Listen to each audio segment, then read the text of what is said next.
I've got a question for all of us to consider. How self-aware are you when it comes to your own personal and professional growth and development? Before you answer such a probing question, I have some data I'd like for you to consider. According to my friends over at Psychology Today, they report that only 10 to 15% of Americans are truly self-aware, despite the fact that many believe that they hold that individual capacity. Meanwhile, my friends over at the Aspen Institute say that 77% of Americans embrace the concept of intentional living, which they believe is interconnected to the process of self-direction and purpose.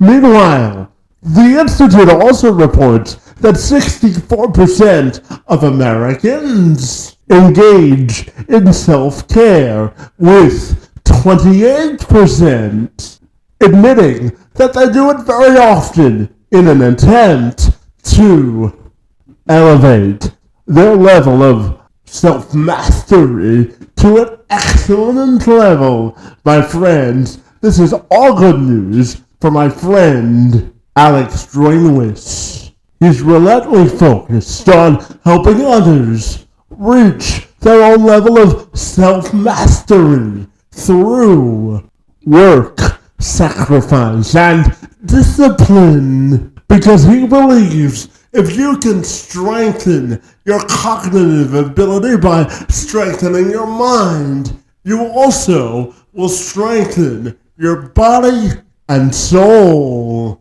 He helps people eliminate their self-limiting beliefs, as well as their dependency on vices that drag them down.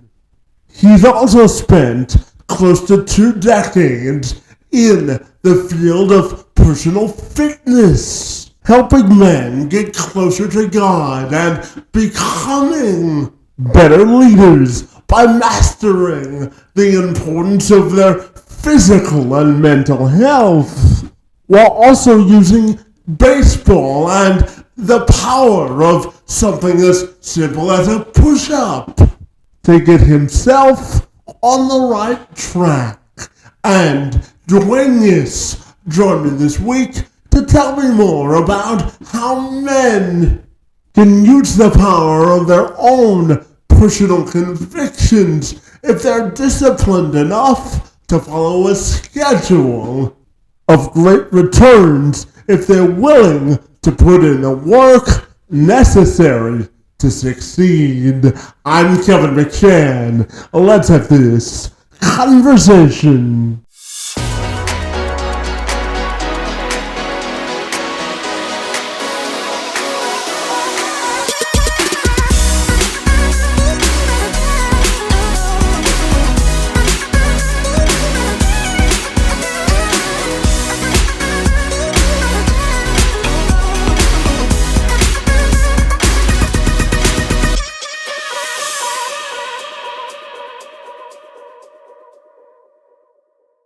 Absolutely. So, Alex, if you're ready, my friend, I welcome you to the program, and I'm super excited to talk to you about discipline, relentless focus, and your time in fitness, my friend. It's great to see you, and happy Monday to you, my friend. Absolutely, man. I'm ready to jump in when you are. Absolutely. Now, Alex, I know that you are someone that's relentlessly focused on really helping men find the discipline, gratitude, and sort of reshaping their mindset to not only attack fitness, but their overall psychological mindset in life, my friend. So I'm wondering if we could start our conversation by you telling me what makes you so fabulous and why you love what you do, my friend. Absolutely, my man. Absolutely. I would say growing up, it was a tough time growing up, not in the sense of like finances or things like that. Just my dad and my mom, they met really early on in life, and like my mom was 30, my mom was 29, my dad was 38, and they met in Miami. And before it was even 2 months, they got together. My mom got pregnant, and then they got married. Within like the first 2 months of meeting each other. So my dad was very tough, very disciplined with me. He worked a lot, and that discipline rolled over to baseball. I was in baseball, and eventually, growing up, I got bullied at school, at home. Like I loved my father, my mother. They were great. I have a brother. It was just tough at home because my dad was very strict. My dad was very he didn't really get much sleep, and he worked a lot to make sure we had food, we had shelter, we everything he did. He was a very responsible man. Just when you don't get much sleep and you're stressed out of bills, you the tensions are high, and your fuse is a little short. And so with that, eventually at around 12 years old, I was always fascinated with like girls as a young boy, and I saw a buddy of mine who was talking to a cute girl one day when I was playing baseball, and I saw that he just was jacked. He had muscles, and I'm like, you know what? He probably has that girl because he has muscles. And that's when I really went to him and I asked him, can you teach me to do what you do? Like I didn't really have much confidence. So then he taught me how to start doing some push-ups, some sit-ups, some bicep curls, and eventually that led me to really starting to work out myself. And once I started to work out, I realized how good I felt about myself. And when I started to work out and feeling good about myself, my confidence went up. And then I started to be able to like really and like myself. And so discipline really just taught me to delay gratification and feel better about myself. Yeah, absolutely. And Alex, one of the reasons I'm so excited to talk to you this afternoon is because I am someone who believes that excuses are artificial deterrents to progress. And I'll preface my next question by pulling back the curtain a little bit about my own life. So, Alex, when I was 9 years old, buddy, I found out that I would never walk because of the severity of my cerebral palsy. So when I was born, I was diagnosed with CP, and I found out at the age of 9 that I would never walk. But I have always told people that everyone's portrait of success is different, and I believe if you travel down a road of excuses, you'll never sort of reach the arc of progress, my friend. And I know that you are someone that helps men get rid of the vices in life that really hold them back. So what do you think it means for men to show up authentically, eliminate excuses, and really be present in life? What are your thoughts there, my friend? Well, first of all, I think you have massive courage. You didn't let yourself deter, knowing that you weren't going to walk. It didn't deter you from doing what you're doing now. That to me is the most impressive thing out there. Just being here with you and seeing your act of courage, your act of bravery. To me, it's very motivating. And what you have and what most men don't have is realizing that there's so much opportunity in front of them, but they're just so blind to it that they can't take advantage of it. You might have been diagnosed with that, but yet look where you're at. Look what you're doing. You're putting yourself out there. You're getting on interviews. You're doing something that most people want to do. I want to start a podcast. I want to do this, but they don't ever do it. But you are, and like you said, it's excuses, right? So I believe that the reason men get towards their vice is they get too comfortable. You see, I believe that I call it the curse of comfort. It starts small. It starts with, hey, I'm gonna go to the gym tomorrow, and so then the alarm goes off. 10 more minutes. I'll go in the afternoon. Then it goes like, oh, I'll start next week, and then it goes like, oh, I'll just have one drink. It's just one drink. I'll watch one porn video, or it's just one slice of pizza. Before you know it, it's one thing after another. It's small, small, small, but then they turn into habits. And so I believe men have these vices simply because they just don't know how to deal with pain, and they get too comfort, realizing they not realizing that there's a massive price to pay for comfort, and that's lack of confidence, lack of self respect, lack of self love. And that's when it starts to bleed out into their family, their jobs, the way they look at life, and their opportunities. But again, why do men go towards these? It's just they've been conditioned to just pick comfort. When things get too hard, straight to comfort. They haven't really learned to understand what discipline really is. Yeah, so when we look at your definition of what it really means to be your own sort of architect of self mastery for men, what do you think self mastery is today in today's modern context, my friend? What are your thoughts there?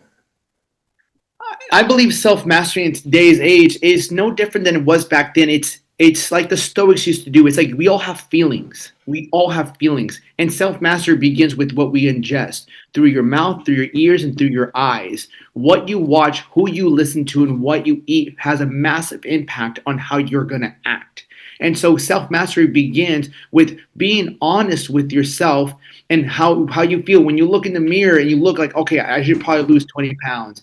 When you step on a scale, you're like, I should probably lose 20 pounds. When you look at when you eat something, you're like, I shouldn't have ate that. Or when you're like, oh, I should go to the gym. I should stop scrolling on my phone. Like self mastery begins with being honest with yourself, being honest. Like I need to stop drinking. I need to stop smoking weed. I like all these thoughts come to us when we do certain things that we feel guilty and shameful and regretful afterwards. So when you can be honest with yourself, you start to master, okay, I'm not gonna do this again. No, I'm gonna wake up tomorrow and I'm actually gonna go to the gym. Because when you say you're gonna wake up and you don't wake up, how do you feel about yourself? Guilty. Oh, I didn't go to the gym this morning. I was supposed to. Listen to that. You were supposed to because when you do wake up early, when you do go and actually work out, when you do the things you said you were going to do, how do you feel? You feel proud of yourself. You feel confident in yourself.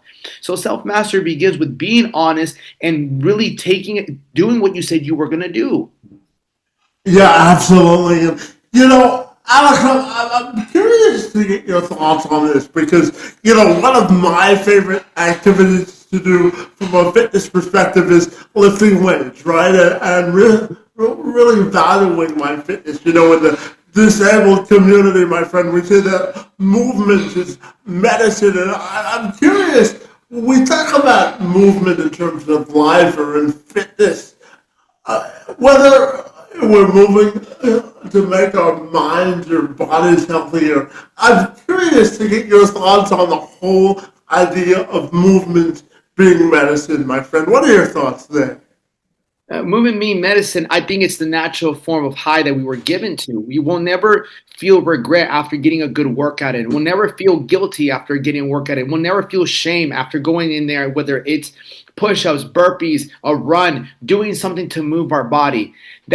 It truly is medicine. The only issue is it's always getting yourself to do it. Because before you get yourself to do it, you're not always feeling like doing it. I always tell people the first set is always the hardest set.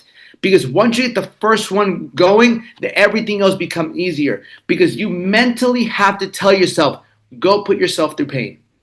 You have to tell yourself mentally first, go put yourself through pain. Versus everything else in life, every other thing, like any other vice, is instant gratifying. It's instant gratification. Whether it's drinking, whether it's eating, whether it's smoking, whether it's watching a porn video, whether it's even scrolling on your phone. All of that is instant gratification. There's no pain. But the thing is, instant gratification leads to delayed pain. You're going to have to feel pain at one point in the day, whether it's in the beginning and then you feel pleasure, or you feel pleasure and then you feel pain. And so people fail to realize they don't want to go towards that because they're not conditioned, they haven't conditioned themselves to think of what discipline is. I truly believe discipline is seeing into the future. It's thinking, I know if I do this, I'm going to regret it. I know if I eat this, I'm going to feel guilty. I know if I work out right now, I'm going to feel better afterwards. I know if I wake up right now, instead of keep sleeping and snoozing, I'm going to feel so much better about myself later throughout the day.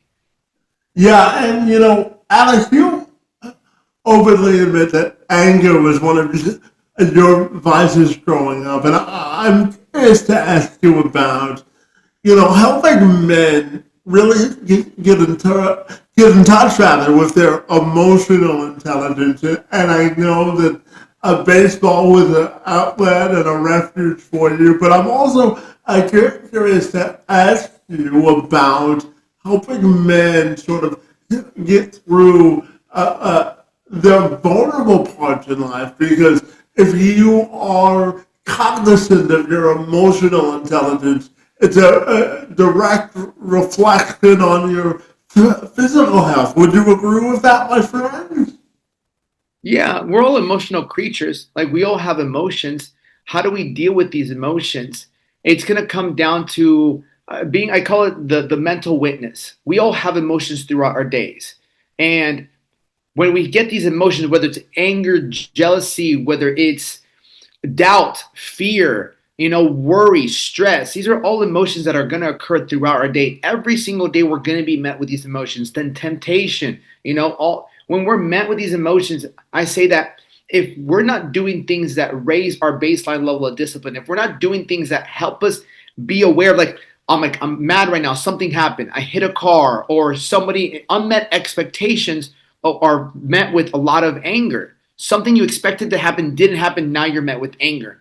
And in that moment, if you don't have the mental witness and you don't have the self discipline, you can act out of that anger, say the wrong things, act in the wrong way, which creates an outcome that you ultimately didn't want to. And so it can also be when you're so stressed out, then you go eat. You're so stressed, you grab the bottle. When in that moment, we if you learn to realize, like, there's something positive about this. When we're dealing with all these emotions, whether it's fear, doubt, sadness, anger, whatever it might be, it's like there has to be something positive to it, because just by the polarities of life, there has to be a positive, there has to be a negative. And so if a man in the moment of anger can say, this is happening for me, this is happening for me. About a month and a half ago, I hit a car that was just parked. It was just parked. I've never hit a car parked. I've always parked perfectly fine. And out of nowhere, I just hit this car, and I'm like, why did I hit this car out of nowhere? And I could tell it was going to be a pretty penny for what I was going to have to pay for this car. And in that moment where I was angry, where I just wanted to punch the seat of my car, I just wanted to punch it until I broke it. I told myself, this is happening to me. This is happening to me. This is happening for me. This is happening for me. This is happening for me. And I breathe and I breathe. I'm like, because if you lash out, you don't have discipline. If you lash out, you don't have discipline. And in that moment, I just reframed what was happening in my life, the inconvenience, as something positive, not something negative. Maybe it was a test of my character. Yeah, absolutely. And, Alaka, I'm curious to get your thoughts on parenting and showing up for kids today as men, because as I mentioned, and as you mentioned, you were bullied as a kid, and I know that that impacted you greatly, my friend. And I'm wondering your thoughts on the importance of men showing up as authentic fathers. What are your thoughts there, my friend? So I don't have any kids of my own, but I work with men on a daily basis who have kids. And again, my father did the best he could to provide and be the best role model, especially with him not having a father. But with the men that I work with, I always tell kids, like, your kids won't always listen to what you have to say to them, but they'll never fail to emulate you. And how do you plan on disciplining your child if you're not disciplined? You're trying to force discipline on them, which discipline can be forced, is part of it, but you don't know how to discipline your child when you're not even disciplined. If you're always letting yourself get excuses or negotiate with yourself, how are you ever going to lead by example? The best way to discipline someone is to inspire them, to make them want to be more disciplined because they see you. Some of the clients that I work with just recently, one of my, he's a Marine, his kids before, like, it was normal. It is what it is. But after he started to work out, his daughter started to see him. His daughter started to notice that he's working out more. She's like, "Can I join you? Can I like do some push-ups with you? Can I do?" Like, she started to want to do something difficult that before he really wasn't doing. And so now that he's doing it, she's like, "Wow, this looks fun." So you make discipline seem wanting to do to your kids when you're doing it on a daily basis instead of having to force them to do it. And I truly believe, just if you're a leader is disciplined. A leader, if you want to be the best leader for your family, do things that are difficult, that build character. Yeah, absolutely. And, Alex, I know that you've been on your own fitness and sort of mindset and recovery journey for about 20 years now, buddy. And I'm curious about asking you to really go back to the point in your life where you really found that fitness was your purpose, calling, and sort of desire in life, my friend. So I'm wondering if you can go back to your 18-year-old self or your 12-year-old self when you really got involved in fitness and really defined this as your own personal and professional identity, my friend, and take me back to why that was such a turning point in your life. Well, when I was 12 and I went to Colombia, so my mom's from Colombia, my dad's from El Salvador. My mom sent me and my brother to Colombia. My mom and my dad sent us to Colombia for 3 months. Before I left, my friend Chris just taught me how to work out. Before I left, I got this piece of equipment. It's called the Perfect Push Up. Mm-hmm. And in it was like two little handles on how to do push-ups. But what came inside that box, which I truly believe is one of the keys to my like 19 years of success when it comes to training, is it came with a 90-day calendar. In that 90-day calendar, it had workouts. It taught me from beginner, intermediate to advanced. So I had a schedule going to Colombia. I had a schedule. So I knew what I was going to do every single day. And when I got to Colombia, I was surrounded by a lot of love. Not that there wasn't love in my house. There was my mother, my father, and my brother at my house. But when I went to Colombia, I found my uncles, my aunts. My mom had five brothers and sisters. My cousin David, Cesar, Lilian, all my family there, and it was a different household. My grandpa, and so when I got there, I started playing with kids. I would go out and I would play with the kids on the streets. We didn't really have iPads or anything like that. And so when I would play with the kids on the streets, I started to make friends. They didn't bully me. They actually liked me. They wanted to be my friend. They wanted to get to know me. So I started to grow my social skills speaking to them. And every single night before I went to bed, my grandma would be watching novelas. And when she'd be watching little soap operas, I would pull out my little calendar, pull out my little push ups, and I would do my workout for the day. I would do my workout, and I did that for 3 months. And after like 2 months into it, I remember one of the kids coming up to me and be like, "Hey, like," because I started to wear tank tops, and he came up to me and he asked me, "How do you like? What are you doing? Like, I can tell like your body's changing. Say, can you show me?" And so I'm like, "Yeah, come home." And so I brought him to my grandma's house and I showed him everything I was doing. So that kind of started me training people. But what happened next was I was playing manhunt with these kids, and there was this one girl named Valentina. I started playing with her, and we went and we hid together. And when we're hiding, she turns around and she goes ahead and she goes in for a kiss. We kiss. We have a little make out. It's the first time I ever made out with a girl. I'm like, wow! Like my butterflies. You call everything. Like my life exploded in that moment of my life because I went from being bullied at school, not really having confidence with girls back in the States, to a whole new country. I have friends now. I can talk to girls. I like the way my body looks. So by the time those 3 months were over and I came back to the States, I went back to Florida. I never looked at life the same. I never looked at life the same because I felt like I had found something that made me feel good about myself. And every time I got that workout, the boys respected me, the girls wanted to like, be with me. And so since then, I never stopped because I could not imagine my life not having the confidence to speak and to be liked like that. Yeah, absolutely. And Alex, you also said that it's important not to emphasize mistakes as overall failure and as temporary uh, defeats, my friend. When we look at mistakes, you say it's important to not emphasize a mistake as an overall failure, but a temporary failure and something to learn from, my friend. So I'm wanting your view on mistakes and how we can grow from failure, my friend. What are your thoughts there? Yeah, I think school programs us to look at failure as a very negative thing. If you fail a class, you fail a test, that you're not good. Like that's really bad. That's a no-no.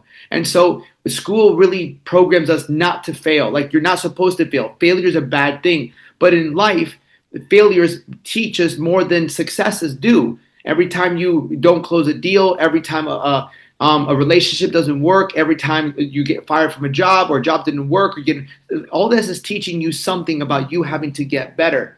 Mm-hmm. When I was 20 years old, I drove from Florida all the way to California by myself because I wanted to live in California and become a bodybuilder. That was my dream. So when I dropped out of college at 19, by the time I was 20, I said, I'm moving to California. I want to be a bodybuilder. I had $2,000 in my pocket. I drove out there. I stayed with a friend of my father's who he hadn't seen in 30 years. I stayed on his couch. For the first 5 days, I stayed there trying to look for work.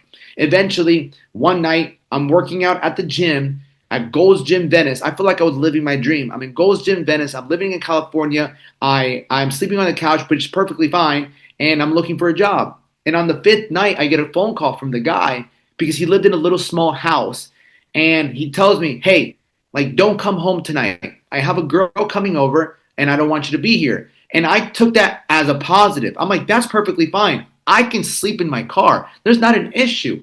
And so I almost looked forward to it because I always looked at my life as just an adventure. And so I slept in my car, and the next day I ended up leaving and going to Newport Beach and getting a personal training job. Perfect. So it led me to a different place. But the thing is, fast forward about a month later, I started operating my personal training business. I met someone, they let me move with them. I was living with them, but then I started playing too many video games. I stopped, I made some money, I started playing video games, I got comfortable, and before I knew it, I went broke. And I was dating a girl at the time, and she actually flew out there, she met me out there, and she flew me back home. And that's when I went and started staying with a buddy of mine.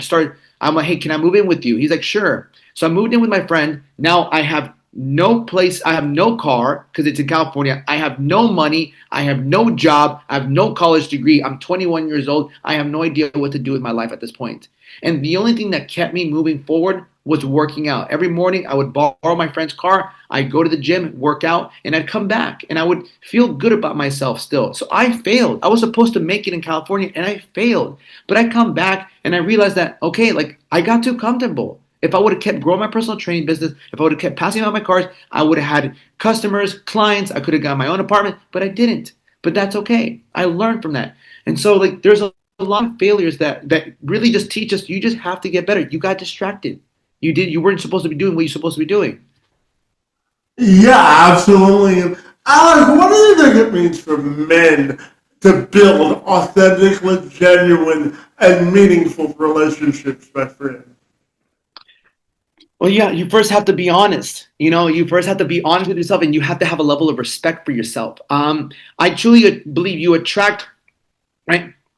I truly believe that you attract who you are, not what you want. If you're a man and you don't have discipline, you don't have consistency, you don't have self-respect, self-love for yourself, then what kind of people do you think you're going to attract into your life? You're going to attract people who are disciplined, who have self-respect, who have consistency, who have dedication? Absolutely not, because you two don't vibrate at the same frequency. You guys don't have the same habits. You guys don't have the same level of mentality. And so if you want to build real authentic relationships, number one, you have to realize that you are always building authentic relationship. You just might not like who you're attracting because authentically, you're not that great.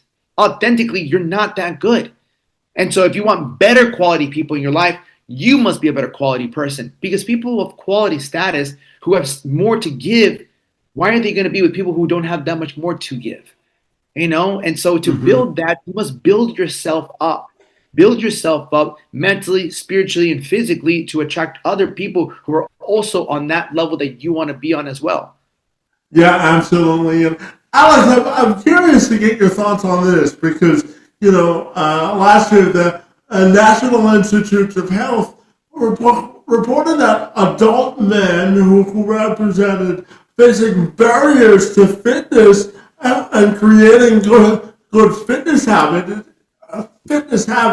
it showed that 20% of men blame the fact of low energy and a lack of motivation is the primary factors to not wanting to work out and take care of their fitness levels, my friend. And another survey found that 35% of American men cited a lack of motivation as their top reason for not wanting to work out at all, my friend. So I'm curious, what comes to mind for you when you hear those statistics, and how can we get more men excited about taking control of their fitness, my friend?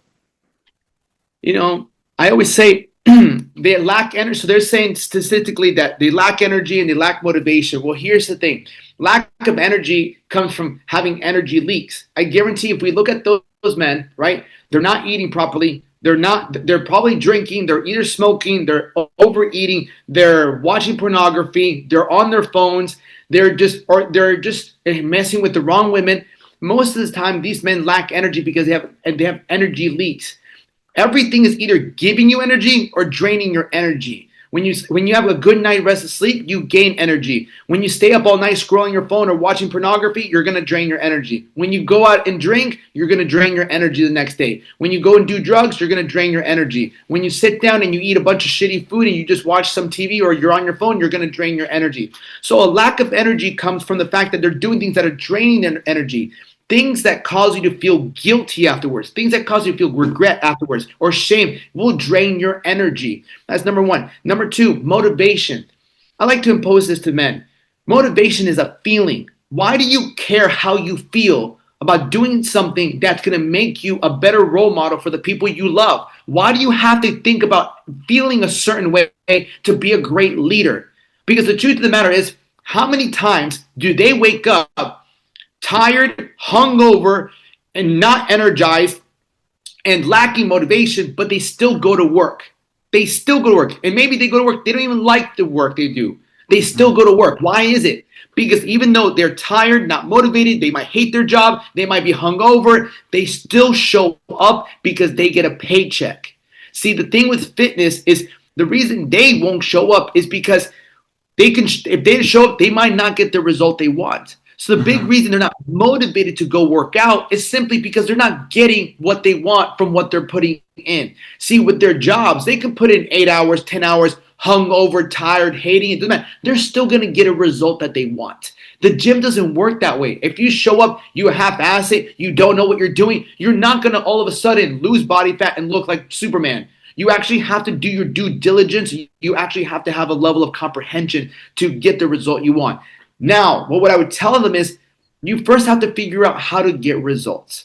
To get motivated, you have to feel like what you're doing is giving you something in return. So I tell those men too, like if you're lacking that motivation, don't go to the gym. How about you start off with 10 minutes a day doing 10 push-ups, 25 burpees?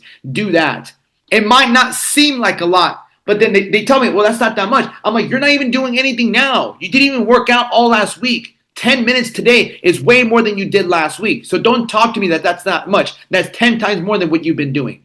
Yeah, and Alex, I'm also curious to ask you, how do you think discipline is also related to accountability? What are your thoughts there, my friend?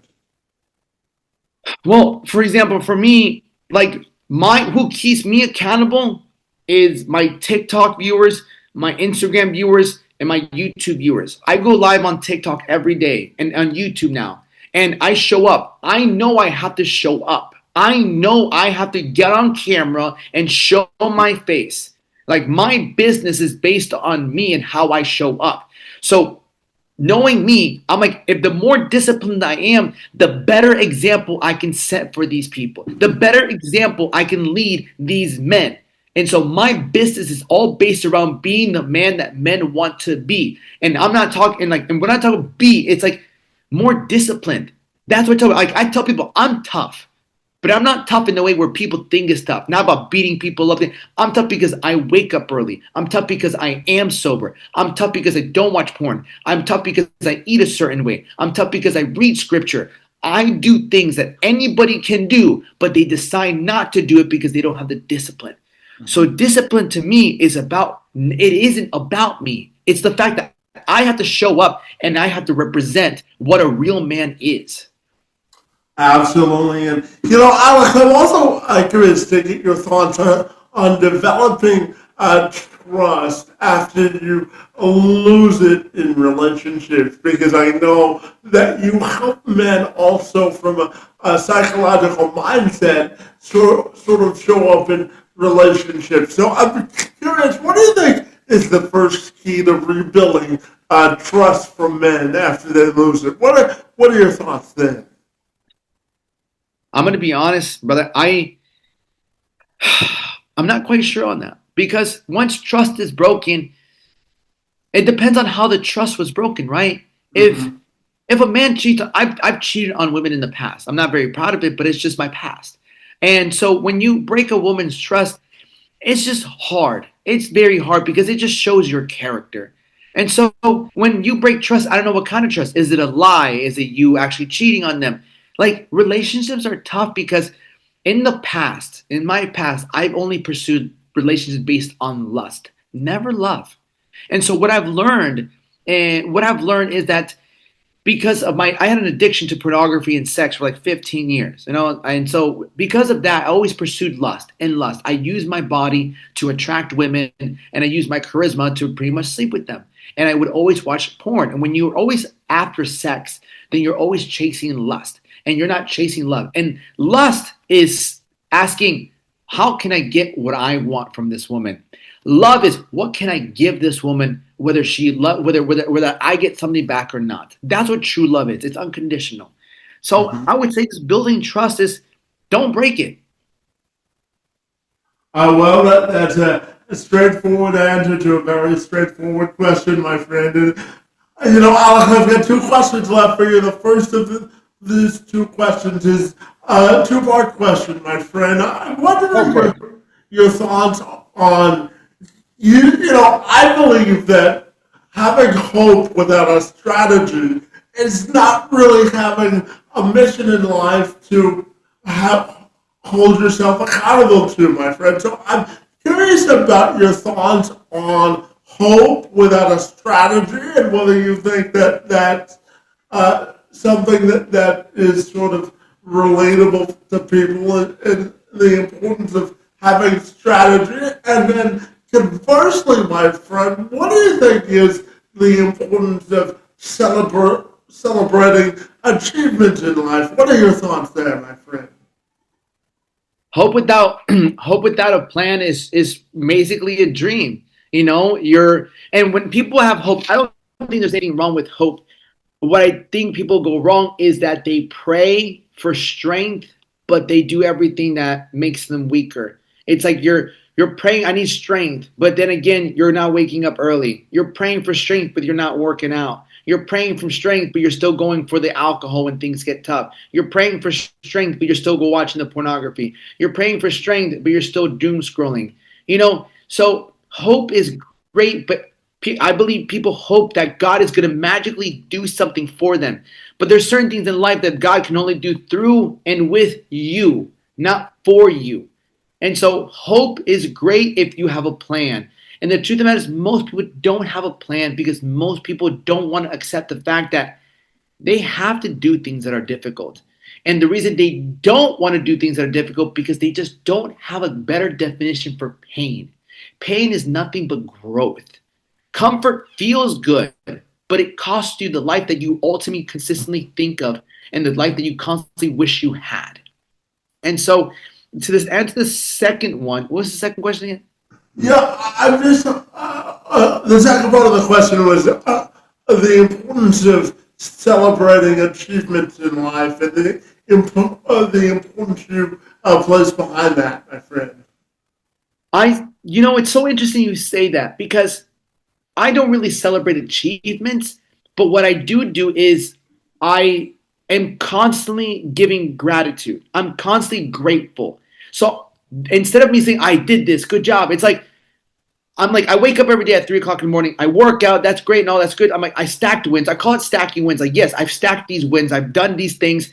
But I'm more grateful that I get to do these things. Like, I'm grateful that I got to do this. I'm grateful that I got to get up. I'm grateful that I got to go work out. I'm grateful that I got to make a podcast. I'm grateful that I get to be on this. So I think instead of celebrating wins, you can. I call it stacking wins. Yes, stack wins, stack wins. Oh, wake up early, read, work out in, do something, eat your great. But I think the most important thing that will get you even further is being grateful. When you're grateful, that pushes you forward versus thinking about what you don't have, what you haven't accomplished, what somebody else is doing. Gratitude makes you realize that there's so much opportunity in front of you. Yeah, absolutely. And Alex, my final question for you this afternoon has to do with your own individual and personal and professional legacy and how you want that to be defined, my friend.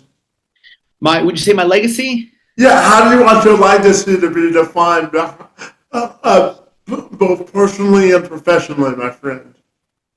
I would just say that this man really just wanted to show people how to live a better life. That's my biggest thing. Like, he just wanted to prove that there's a better way to live life, and that no matter where you are, like, you can get out of it. You can move forward because life is very tough and emotionally tough, physically tough. But I think breakups, the loss of someone you love. I tell people, you want to know a bad day. A bad day is when your mother, your father, your brother, your cousin, your somebody you love passes away. When your dog passes away, like something that's a tough day. And so when we go through actual tough days, even a breakup, a divorce, someone you love, like whatever it might be, when you're going through that, I would want to see my legacy be like, this guy made me feel like I could get through whatever I'm going through. That's what I would say. Like, every time I was going through something, I could go click on one of his videos, and man, like, that video got me through that day. Man, those words really helped me just not end my life. Those words really helped me not go towards the alcohol. Those words really helped me not watch the pornography. Those words really made me stick to my diet. Those words got me off the couch and got me to go work out. That's what I would want my legs with. This guy got me to do what I know I should be doing. Yeah, absolutely. And finally, Alex, tell me if people want to follow you or get connected with you, what's the best way they can do that, my friend? They can follow me on my TikTok, the Alex Duenas. They can go onto my website, thealexduenas.com, or they can also listen to my podcast, the Alex Duenas. The Alex Duenas. Everything in my socials is the Alex Duenas. Fabulous, my friend. Well, I want to thank you for being an inspiration in the fitness community, my friend.